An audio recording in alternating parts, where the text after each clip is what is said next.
This next story is so unbelievable, we didn't think it could possibly be true. What this stuff does is it weakens your immune system and makes you sicker, and eventually you die. The state's military conducted secret tests on unsuspecting people in the city of St. Louis. Now the new White House science advisor is talking about much more ambitious ideas. Using technology to reset the Earth's climate ourselves. Controlling our weather. Is this really possible? Lisa Martino-Taylor's life work has been to uncover details of the Army's ultra-secret military experiments carried out in St. Louis and other cities during the 1950s and 60s. This study was secretive for a reason. They didn't have volunteers stepping up and saying, yeah, I'll breathe zinc cadmium sulfide with radioactive particles. And what are you... Well, first of all, let me ask you this question, because there's a rumor, I don't know if this is true or not, that some scientists are trying to figure out a way to block the sun to try to slow down global warming.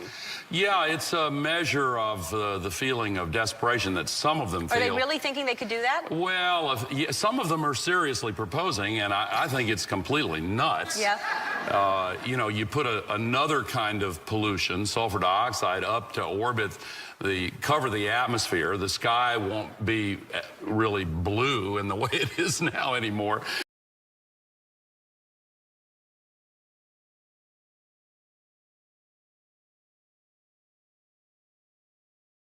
Two branches of science divide opinion as sharply as that championed by Professor David Keith.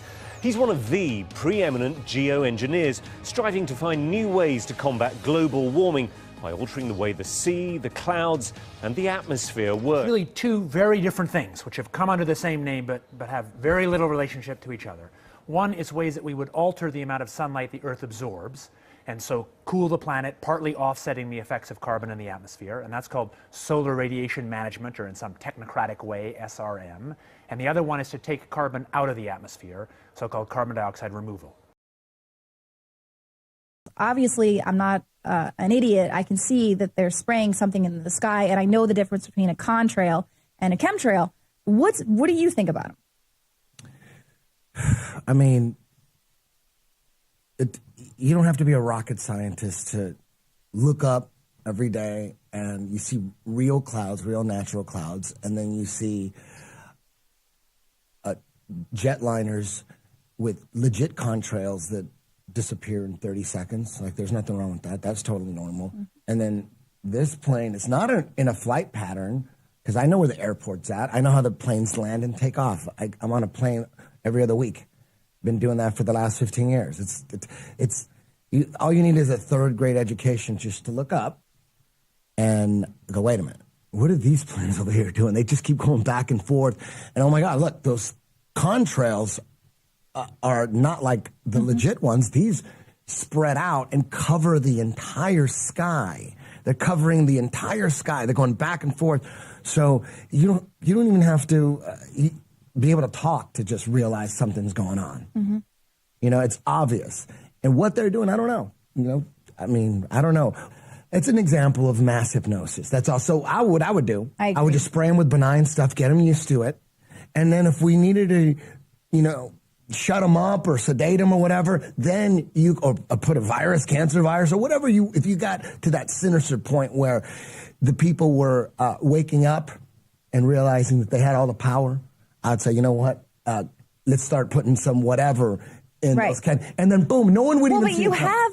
There's video from like 2 decades ago where you actually have a weatherman talking about, they call it chum, and they're releasing like metallic particles into the atmosphere, and he just is calmly talking about, well, yeah, the Air Force does this, and chaff, chum. Now, there's people that are under hypnosis, and then there's a few people that just drive around.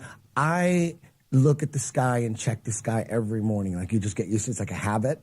But every time I walk out, I check the sky out to see if there's any bullshit. You know, so for years, you know, the people that look up and see suspicious activity, stuff they've been doing for decades, they've been trying to control the weather They talk about it. There's documents.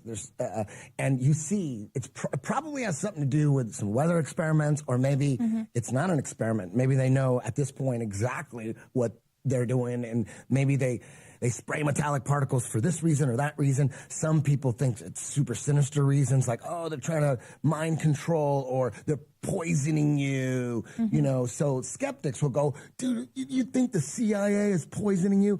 You know, they're poisoning themselves too. Yeah, you know, it's like, I'm not saying they're poisoning you. I don't know what it is. All I know is something. Metallic particles. Why don't we have access to it? They talk about doing it. There's all these programs on like that, you know, like National Geographic and the geospatial. and yeah, like coming in the future, they're gonna have to start spraying metallic particles. If they're that's how they do it. They're already doing it. Yeah, exactly. But that's how they roll it out. So we've been saying for years, watch, eventually they're going to be forced to come out and admit they're going to do it. They admit they're going to do it first, and they're going to say it's because they're protecting the planet, and they're trying to stop global warming. Exactly. We predicted that. I predicted that. It's obvious. Well, and that's the thing. It's obvious that they're going to do, because that's what you do.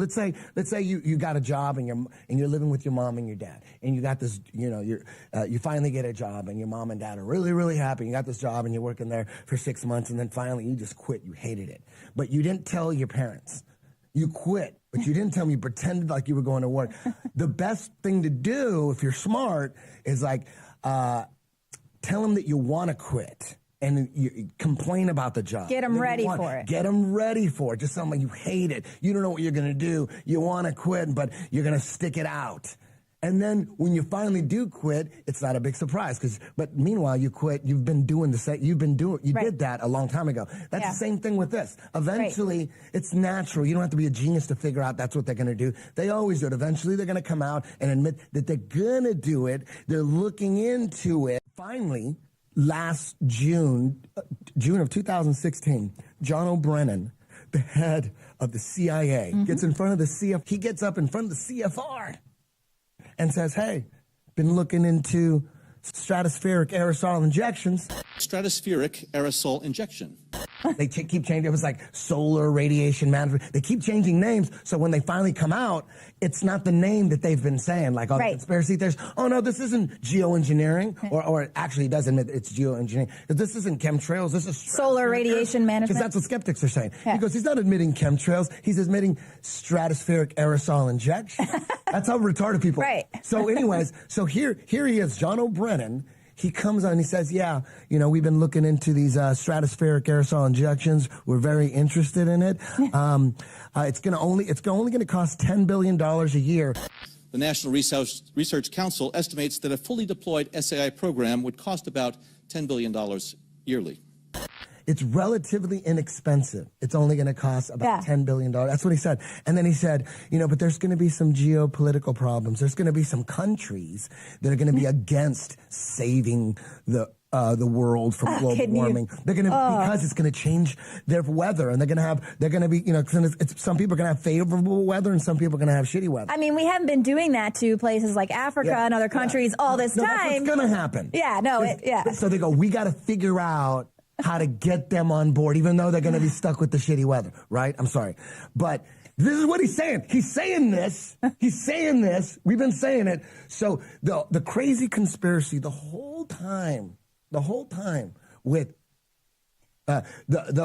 conspiracy was the basic conspiracy theory is the CIA is spraying some stuff in the sky. And the skeptics were like, dude, the CIA is spraying shit in the sky? Yeah, it's like they would do that over and over. And then again, another conspiracy theorist, the CIA is spraying stuff in the sky.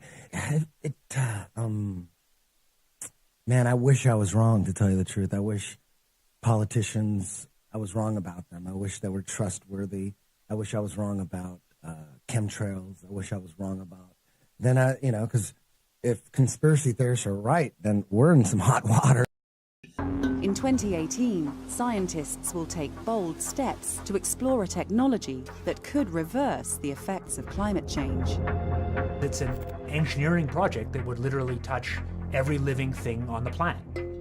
They're looking at ways to reflect sunlight back into space and cool down the Earth.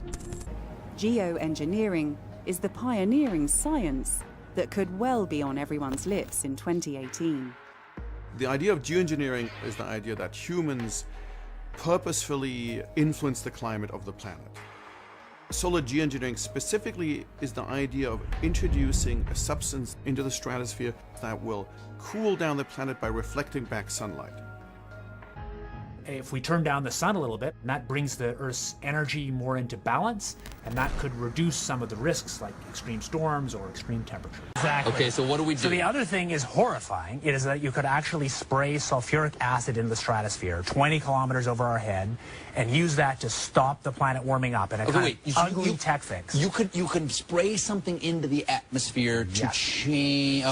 Spray pollution into the atmosphere to stop it warming. I made a decision, or there was a collective decision, to do a geoengineering program, and you put, say, the kind of program I think makes more sense, we put about 1 million tons a year in, but let's say, you might end up killing many tens of thousands of people a year as a direct result of that decision.